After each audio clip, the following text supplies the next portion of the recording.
was sitting at a round table with executives one day, and a person that is highly successful, I could tell, was a little discouraged. And he said, "John, I've hit every goal of my life. And now I basically have lost my motivation and my passion." And I looked at him, I called him by name. I'll say Don, that wasn't his name. I said, "Don, the problem is you've been goal-oriented instead of growth-oriented. You see, if you and I are just goal-oriented, when we hit our goals, it's kind of like Eureka, we've arrived, we celebrate, have a party, but then all of a sudden there's an emptiness like, okay, I've hit it. But if you're growth-oriented and establish goals within your growth-oriented journey, you'll hit those goals, but you'll look at it and say, hey, this is just another step towards my total growth. And I've never known a person who said, John, I've grown as big as I can ever grow, and I know as much as I can ever know, and so therefore I have nothing to accomplish. You see, if you're goal-oriented, you'll hit your goal and then be a little empty. But if you're growth-oriented, you'll never hit that goal. Just keep growing. I can remember as a parent, as my children got to a certain age, and where they looked to me for influence, I can remember very well when I saw them beginning to go to their friends. And that's where their influence began. And that's where their influence began to increase. As a parent, that got a little scary for me because I could see I was having a little less influence and the friends were having a little bit more. Well, my parents were very wise. My parents understood that who my friends were would determine who I was going to become. Birds of a feather flock together. And in their wisdom, they decided that they wanted to know my friends and they wanted to see my friends. And so therefore, they provided a lot of wonderful things in our home so we would have our friends at our house so that my parents could observe and watch the kind of kids I ran around with. And what I learned as a kid growing up is very simple. There are some friends that were positive for me and there were some friends that were negative for me. And my determination of which friends I was going to let influence me basically determined whether I was going to have a positive or a negative life. Fortunately, because of good parental advice and guidance, I chose good friends, which really did make a difference. Because you see, friends are wonderful. They give us support, they give us strength. They're either, though, a real asset or a real liability. So I would just want to encourage you, choose your friends wisely. You don't need a lot, but you need some good ones. Every leader I have ever known had a dream, had a vision. In fact, I would say to you, if you're not seeing what could be and what you would like to have, I would say you probably are not a leader. But what I've discovered about dreams is this: dreams are free, but the journey isn't. And so leaders go beyond just having a dream.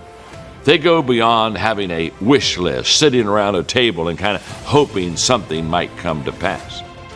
They understand that if they have a dream, if they're a dreamer, they have to pursue that.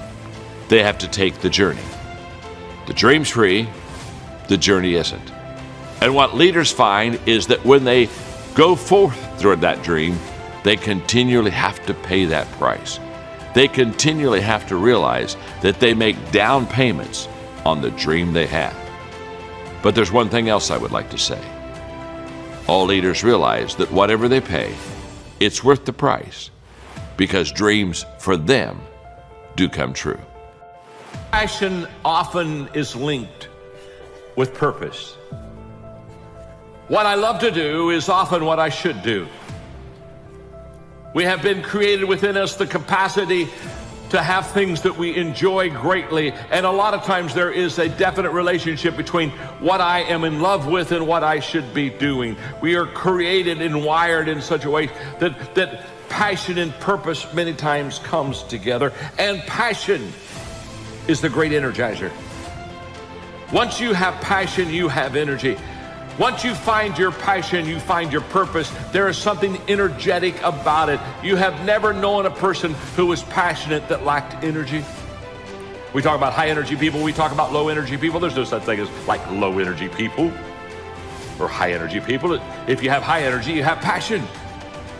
If you have low energy, you don't have any passion. You know, some people, they're already dead. They haven't made it official yet. You just look at them. I just want to walk around and do the committal, let them watch and observe the whole process. But passion gives us a great amount of energy. And when we have that passion, there's something about how we love what we're doing and we enjoy what we're doing.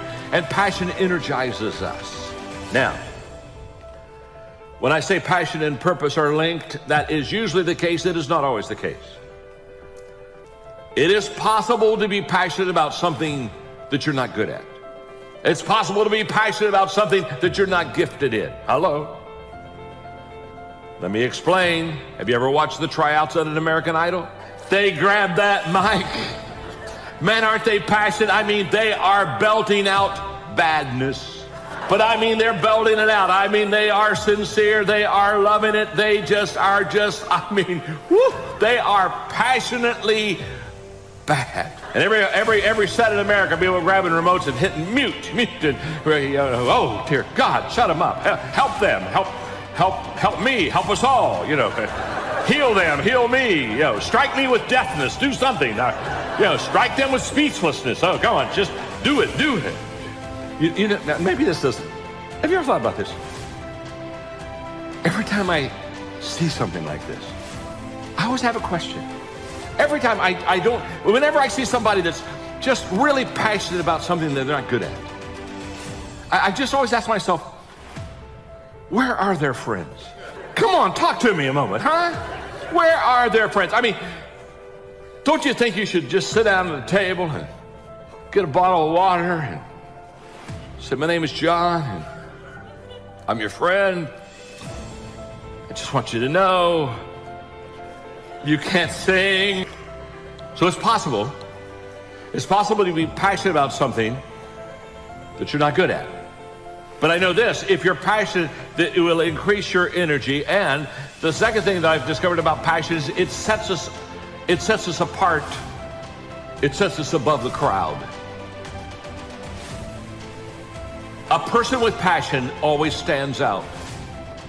The world is so full of apathy. It's so full of average.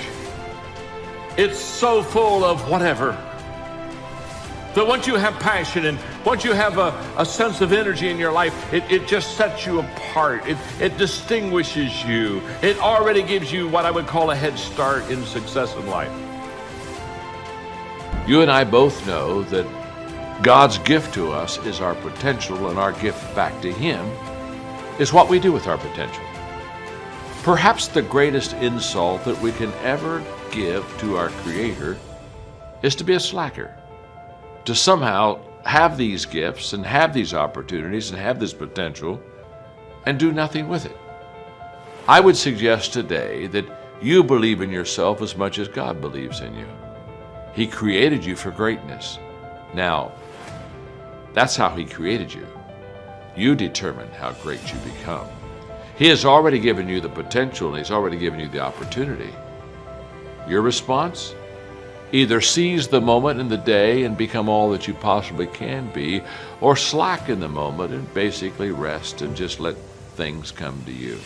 I encourage you on Minute with Maxwell. Take the potential that you have been given as a gift. And the way to say thanks to that gift is by giving your life your very best.